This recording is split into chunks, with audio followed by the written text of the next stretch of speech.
What if I told you that, in the Viking world, building a house the wrong way could quietly mark you as someone who did not belong?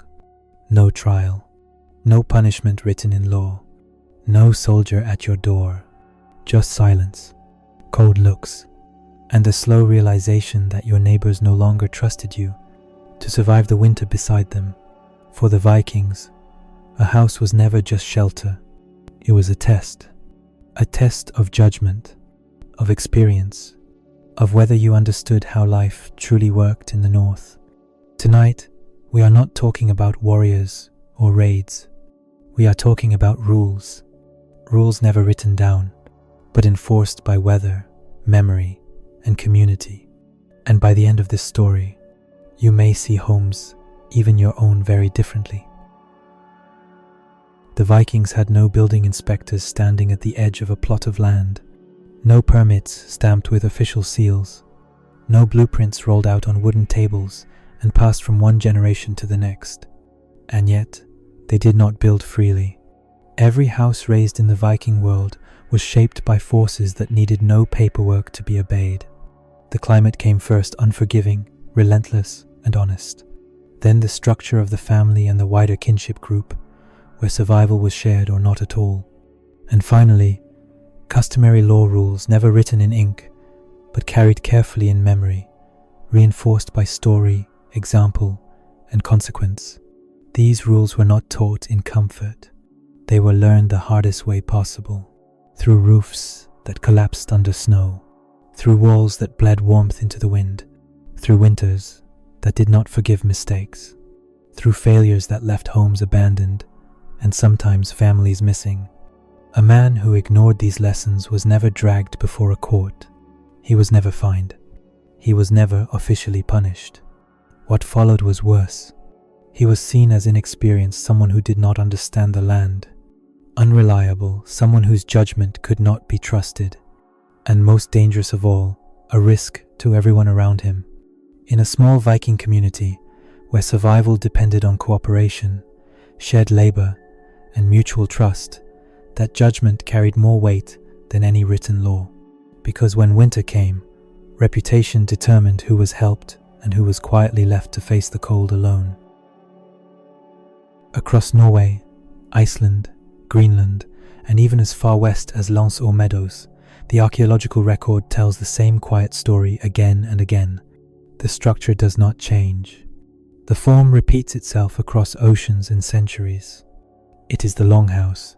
This was not a private home in the modern sense, built for comfort or personal retreat. It was a shared living system, designed not for individuality, but for endurance. Within its walls, life was concentrated and compressed, especially when winter closed in. Sleeping spaces lined the sides. A central hearth burned at the heart of the building. Tools were repaired where people slept. Food was prepared where stories were told. Work, rest, and survival unfolded in the same narrow space, day after day, night after night. Multiple generations lived together under one roof, not because of sentiment, and not because of custom alone, but because survival required it. More bodies meant more warmth. More hands meant faster repairs. More eyes meant fewer mistakes. A household that could not support a proper longhouse was often viewed with quiet skepticism. It appeared temporary, unstable, still struggling to find its footing in the community. The longhouse was more than shelter. It was proof of permanence, evidence that a family could endure the land, the climate, and the long winters ahead. In the Viking world, to build a longhouse was to make a statement that you belonged, that you were prepared, and that you intended to stay. Vikings did not place their houses by chance. They read the land the way a sailor reads the sea, slowly, carefully, and with deep respect for its dangers. Homes were set into natural slopes, never exposed on bare hilltops where wind could tear heat away night after night. The earth itself was used as protection, wrapping the house on one side, steady and unmoving. Shelter came first. Pride came last. Villages were placed close enough to water to keep boats within reach, because boats meant trade food, and survival, but they were never placed too close. Salt spray rotted wood, rising water drowned floors, mist crept into walls and shortened the life of a house. Orientation was never symbolic. It was practical to the point of severity. Entrances were turned away from the most dangerous winter winds. Long walls ran parallel to prevailing gusts, reducing pressure on roofs and seams. A doorway facing the wrong direction could turn a home into a wind tunnel. A poorly aligned wall could drain warmth faster than any hearth could restore it. This was not superstition or ritual. It was learned physics, acquired without equations or instruments. The knowledge was paid for in frozen nights, in abandoned buildings, and in the silent lesson left behind by those who built wrong once and did not survive long enough to do it again. The Viking world did not reward reckless experimentation. New ideas were not dismissed outright, but they were never trusted easily, especially when lives depended on the outcome. Houses were built from what the land offered and from what experience had already proven. Timber was used where forests allowed it, cut and shaped with care, never wasted. Stone formed the foundations, anchoring walls against frost and movement, and above all, there was earth and turf. Thick turf walls were not crude or accidental. They were deliberate engineering. Layer upon layer of compacted soil trapped heat inside the house, slowing the loss of warmth through long winter nights. Grass roots bound the earth together, creating walls that flexed slightly instead of cracking under pressure. The ground itself became insulation, turning the landscape into part of the structure. Materials that did not belong to the local environment were treated with quiet suspicion, not because the Vikings feared change, but because untested ideas carried unknown risks. A wall that failed in summer could be repaired. A wall that failed in January could not. In the heart of winter, there was no margin for error. A structural failure was not an inconvenience. It was exposure. It was cold. And in the Viking world, that often meant a sentence from which there was no appeal. Every true Viking home shared one defining feature: a central hearth. This was not simply a place to cook. It was the living core of the house, the point around which everything else was arranged and understood. There was no chimney rising above the roof. Instead, smoke drifted slowly upward, escaping through openings in the turf and timber. It darkened the beams. It stained the walls. And over time, it transformed the interior into something far more durable than it first appeared. The smoke was useful. It preserved wooden structures by slowing rot. It repelled insects that would otherwise destroy stored food and materials. It dried clothing, boots, and hides soaked by snow and rain. It protected the house in ways that were invisible but essential. Warmth spread outward from the hearth in slow, uneven waves. Those closest to it felt life. Those farther away felt the limits of the house. A dwelling without a central hearth was not considered a proper home in the Viking world. It lacked balance. It lacked purpose. It lacked the one element that tied heat, light, and daily life together.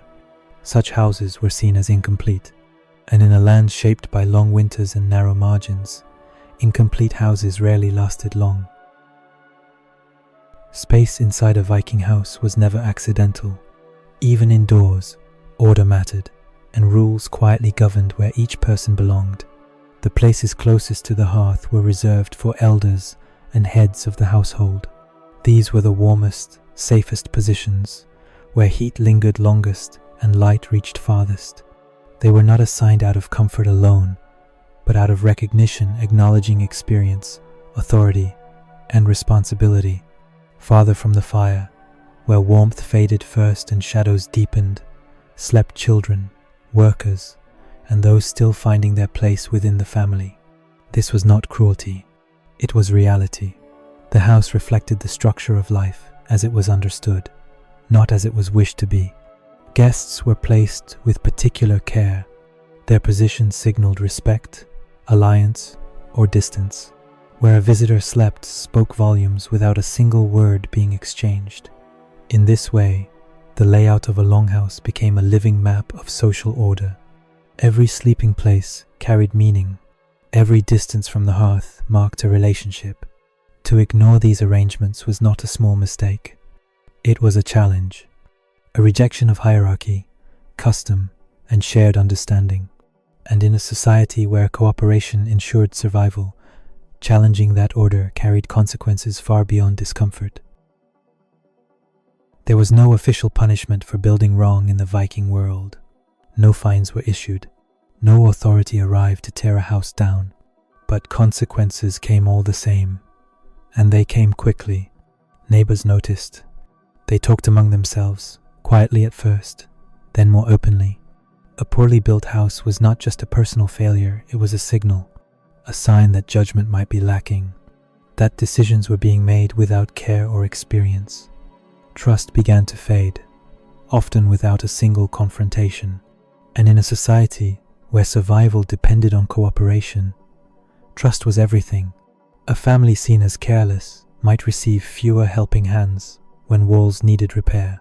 Fewer neighbors would arrive when storms damaged roofs or snow pressed too heavily on beams. During lean seasons, when food ran short and choices mattered, support became selective. Mistakes were no longer tolerated. No one needed to say the words out loud. The message was understood. For the Vikings, being pushed to the edge of the community meant exposure to hunger, to cold, to isolation. And in a harsh northern world, isolation was not merely social discomfort, it was very close to a death sentence. Vikings were not reckless builders, and they did not confuse caution with weakness. In a world where survival margins were thin, restraint was a form of intelligence. They valued repetition over novelty, not because they lacked imagination, but because repetition had been tested by time. A house design that survived 3 generations carried authority.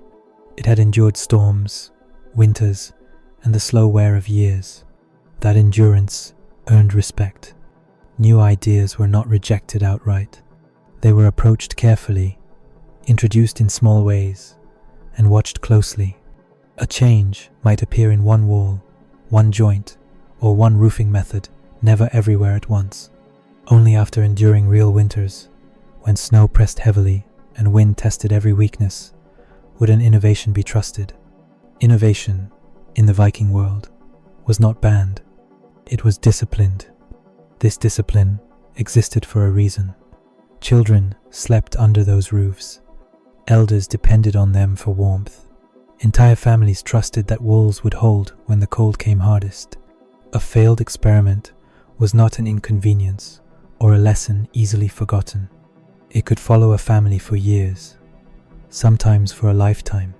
In that reality, memory was not nostalgia. It was survival knowledge, passed carefully from one generation to the next.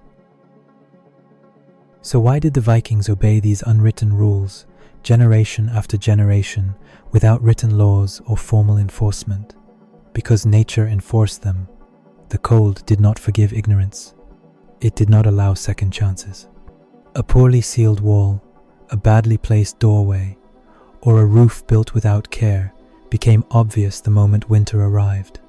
The wind did not care about confidence or reputation. It tested every joint, every seam, every decision made months earlier. What looked acceptable in summer was stripped bare under winter gusts that found weakness without mercy. And winter itself punished mistakes quietly and thoroughly. There were no warnings, no appeals, only long nights where warmth drained away and small errors became life-threatening. In this world, no written law was required. No authority needed to intervene.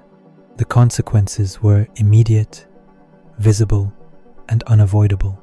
Houses that were built well endured.